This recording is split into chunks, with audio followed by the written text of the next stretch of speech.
Sis Dennis. Sa itong programang It's Family Time. Hi! Napalan kita, sis. Makaskaso ng oras. Oo, Sis Dennis. So, makaskaso ng oras. Pero syempre, pasalamat uli ako na yaon ka digdi May kariba kangon yan. Yes. Domingo, nagsolo ka. Oo. So, pasalamat ako syempre sa Fatima kasi talagang yaon ka man na nagsiserve sa family and life. Kaya talagang very grateful and blessed na yaon ka. Mamaya na ako, Lugod, thank you sa imo. Oo. So, Sis Denny, sabi ta nga ni Kasubago, ano sa mga pinangarap tang leaders? So, syempre, yung integrity, di ba? Mayroong accountability. Sabi ta nga ni din, is my guts, idiretso ta. Kasi talagang ngunyan, minsan din, ang mga leaders ta, ang iba, wala namang, although nagakontra sinda, pero wala nang guts magtaram. Kasi syempre, siguro parang although aram mo tamaray sinda, pero daisin na nagtataram kasi minsan siguro hindi taram kung sabi nga ni medyo baka ngayon may magalit. Kaya ako si Biko Soto, favorite ko yan kasi tigtataram talaga din niya kung ano ang nararapat. My guts. 'Di ba? Actually, kaya bagasis ang corruption dinakulaan ta na naging part na siya kang kultura ta. Kaya kumbaga deep-seated stain na siya sa tuya na dipisilo ng mahali. Yaon na siya. Siguro nasa Bible din kasi siya, sis. Kaya yun ang dakulaon na challenge kang family ta. Yes. Kung paano ta ang pag-iling kang tao kasi kaya mo niya, ang corruption normal. Dapat mag-paradigm shift kita na. Gibuhon tayo na bako normal. Madagit kita sa corruption. It's never too late. Yes. So kasi sabi ko nga di ba, nasa Bible siguro na John 13 ba 'yon? Yung 'di ba yung yung sinabihan ni di ba yung merong nasabi niya na mahahali siya as parang di siya administrador ngunyan nasa kwento yun ng Bible kung naaalala mo yun na sabi niya na haliun nga ako anong yang gigibuhon ko so inapod baga niya sutulo pera nga yung utang mo nga 50 sabi niya o di nga ito ikaag mo nga 30 ika nga peran utang mo nga 100 o di nga ikaag mo nga 80 kasi tiga ready na niya napapahaliun siya sa siya maduman diba so very yan but anyway sabi ta nga ni is i-normalize. So, talaga mananggad sis, ano ang role mo niyan kang pamilya, lalong-lalo na kang mga parents para makapag-raise kita ng mga wise voters. So, bako wise, ibig sabihin may wisdom talaga na makapagpili ning nararapat, tanganing sumanga sala ata, sabi nga ni kasuhapon ni Bishop, sumanga sala, mga sala baka makung tama na napili magkayo na rining awareness ang mga kabataan mo nan to choose the best leaders kang Pilipinas. Sis, dakulaon ang faith ko dyan. Ang Gen Z ngunyan, tara tao mag-iling kang mga dapat iboto. Talaga? Naramduman mo pa nakaaging eleksyon, naggrabe nag-proliferate vote buying digdi sa tuyang sa albay. Pero ilingon mo kung sisay mga nanggana. Bako mambaga nagtagtao kidakol. At hindi lang yan sa national sis. Yeah, and even sa national. Kasi nga ang Gen Z sindada ang dai mababakal na generation.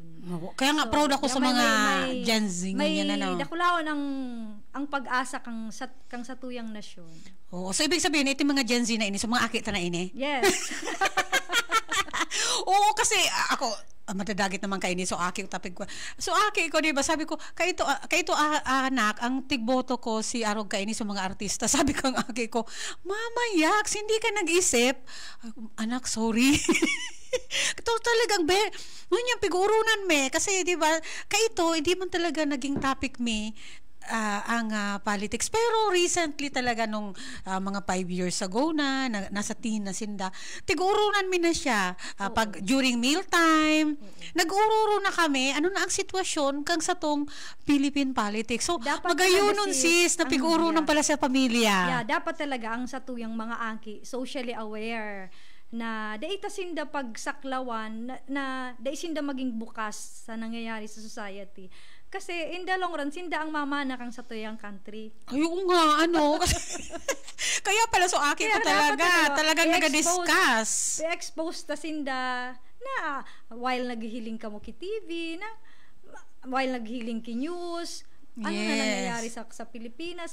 Aram mo sis, kung nasa Manila lang ako, siguro kakasabay ako duman sa mga nagsabay sa rally kang September 21. Although igwaman ba ko igwaman kita digdi. Kaya nga ni magayunon ko yan mga sa ka-member to sa Family and Life. Dahil lang kita maging sa topic na puro sana so material, sa mga pagkaon. Kaipuhan din talaga sabi to mga ni socially aware social dapat. Awareness. Kasi daw i-perfect mo pa ang pamilya nindo, perfecto ang pamilya nindo.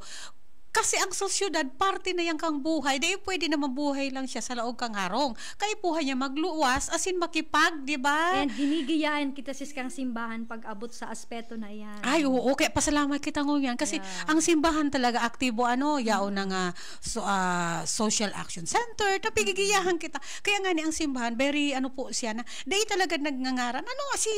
Sisay ang iboboto ta. Sabi nga ni, during the meeting, kaya Father, sisay dapat iboto mo, secret. Pero pigataram niya ang mga qualities. Diba? So, ano mga kalidad, kang mga leaderess ang dapat ang pilion. So, sasabihin niya, araw kaini, may integridad iyan. So, pero dain nagngangaran talaga. Which is, kasi di naman talaga pwedeng ungiton ka. Kaipuhan mo rin mag-research kasi sabi tangani, di ba? Kanya-kanya kita nga gusto, preference sa buhay. Pero, pag nagnilay-nilay ka, number one, how do you vote? Manilay-nilay ka. Diba? So, ini si arog-arog ka, ini manilay-nilay ka. Dahil ka man talaga taraman ng ngaran na mismo. So, kaipuhan mag-isip ka. Kasi mananggad, si Lord, lalo pag diba, sa pagboto, kaipuhan talaga din, nagpapangadye. Number one yan, prayers. Kaya nga, di ba, very ang simbahan na, di ba, pag di kita pigpapangadji, ano ang dapat sa tong mga leader. Uy, ako nga naisiste ni hanta. Dati di ko pigapangadji ang sa tong mga leaderes. True. Ngunyan, oh my God, biga pray ko na, oh Lord, please protect si arog kaini, protect si arog kaiyan. So talaga lalo kung may mga pigas, di ba, so aram taman sana na may mga leaderes kita na medyo may pigaagihan. Tiga pray ta iyan. And syempre kahit sabi na nga ni, maski sa mga nawawara na sa landas, i-pray pa rin sila na sana Lord mabuksan na ang sa iyang isip, di ba? Na i-bless mo din siya na kahit papano na siyempre makapag-isip-isip kung ano ang nararapat din kasi si Lord gabos kita payaba. Kung may mga pigaagihan man iyan na mga kadipisilan, I'm sure way lang yan ni Lord para magbalik sa iya. Speaking of the way ni Lord, di ba? Nagkauro lang kit ini mga flood control projects kang sunod-sunod sa bagyo. Ay oo, kaya nga ni naging na. So may divine intervention na talaga sis na tama na. Sabi naano ko si Senador Ping Lacson, divine intervention. Oo man naman. Kaya ito talaga sis nadango ko yan sa iya. Nagluwas kang sunod-sunod sa bagyo na sunod-sunod grabe suuran na managatakita oran sis. Si hand ni Lord talaga nagaano naman na kaipuan ng tabangan ng Pilipinas. The Philippines is not poor. Ay, we are plundered. Hindi poor. Oo, hindi talaga poor kasi sabi ko nga ni sa ibang bansa kaipuhan pa magtanom sa to nako diyan nagabos may ilog, may dagat, may lubi-lubi, may kalunggay ngamin magtanong ka sa naday ka magugutom pero sa ibang bansa kasi nakapag Japan naman ako duman daing kalunggay, daing lubi-lubi, daing kamote, daing kurumbot, daing bayawas. So ibig sabihin gabos talaga nakakaunon mo kaipuhan mong pagtrabahuhan pero digdi sa to pag nasa bulod ka sis nako ang kamote italbong mo ang batag itano mo may gabos na nagtutubo, halos nakakaunta talaga. Kaya sabi ko nga wow, blessed pala ang Philippines. Sobra. Kaya dapat blessed pala tayo. Buda sis, makulugon baga sa buot na very fair ka sa tax mo. Tapos napapaduman sana sa bulsa na daing sa greed na insatiable greed. Wow, ano yun? Ang mga nagkapiratang okay, paprita yan. Mga leaders. Yung mga katiwala, mga parishioner, mga albayon, ipapapangadji talaga po ang satunga nasyon, lalong-lalo na. Kasi, at the end of the day kasi, warang ibang earth. Di man pwedeng gabos kita mag-abroad, di ba? Na, dahil ayoko na sa Pinas, di ba? Ang hirap mahalin. Ay, alangan naman, gabos kita. Of course, sabi nga ni ang corruption, bako man sa nandig di sa to, gabos yan. Pero, pwedeng ma-minimize ta siguro. Zero out yan, sis. Dapat ang Minimize, goal is zero out. Wow, amen. Grabe. O sa bagay, mangangarap ka lang naman pala. Sagad-sagarin mo na. Oo. And I'm sure si Lord, sabi ta nga ni, divine intervention ini. Kasi naiisip ko man ng God, kung baha, dahil taman maray ito mahihiling. Ilindol. Ano na naman daw kayo niya? Oo. Tapos pag lindol pala sis, what's beneath? Yes. Bakit nangyayari na Oo nga, di ba? Kasi sabi nga ni, kung pag naglilindol pala naarurumduman na lang si Lord, di ba? May mga video na, nung nagalindol na, wala man nasabi kundi, Lord Jesus, help us! Save us, Lord! Gabos na sana, di ba? Di ka man makapagsabi na, di ba? May milyones! Save me! Walang ganon. Talagang, wala lamang pag naglilindol na, wala lamang nagsabi na, my house, save me, kasi made of gold din ang sakong house, or made of marayon. Di ba nagsabi na, save ako digdi kasi ining construction ka ining house ko, this is 20 million. Gabos, nung naglilindol, ang nasasabi na sana is, Lord, Jesus, my God, di ba? Walang ibang nasabi, kundi, ang kagurangnan. Kaya talaga managad si Lord sabi nga ni talagang ang plano niya siguro sis data lang nadadangog, baka we have yet to see mga house kay ni mga politicians na affected na kang mga linog. Oo, kasi syempre kahit paano pinakarainin yan bako yan bakong pero substandard. Bakong substandard Kaya syempre si Lord talagang ang plano niya sa to magayunon. So kung nasasala kita, kung may mga minsan din na nasala kitang agihan, may way siya how to correct us. Kaya lang minsan ang pag-correct kasi niya minsan bako da ita ma-accept di ba? Minsan kung masyado tayo dumana ang nag-focus kita maray financial, minsan may mga gibubaga si Lord na bigla ngayang na-bankrupt. Di ba kadaklan sis siguro kung maano mo ang mga pamilya na nagiging blessed. Minsan dahil man talaga sinda na naggising na lang na bless.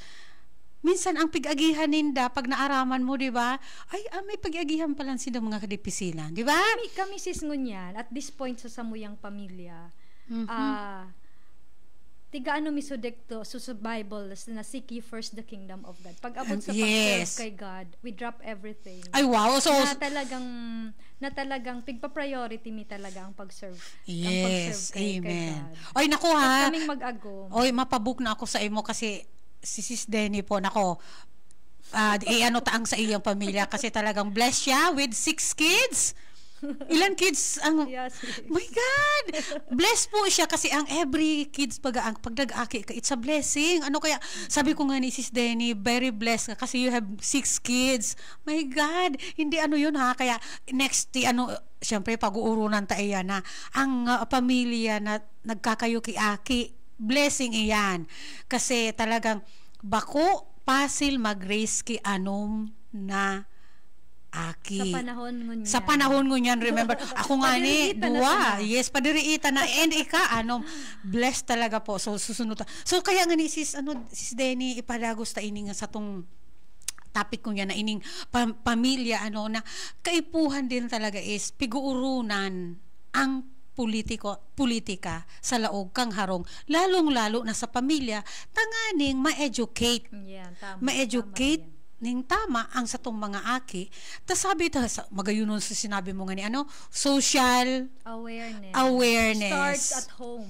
Yeah, gusto ko yan. Social awareness start at home kasi pag daita po sinda in-educate sa laog kang harong, ma-educate sinda sa luwas. Or sa Facebook. Sa Facebook, lalong-lalo na. Sa TikTok. Yes, lalong-lalo na. At hindi ita na sabi ta nga ni pag daita sinda pag-educate sa laog kang sa tunga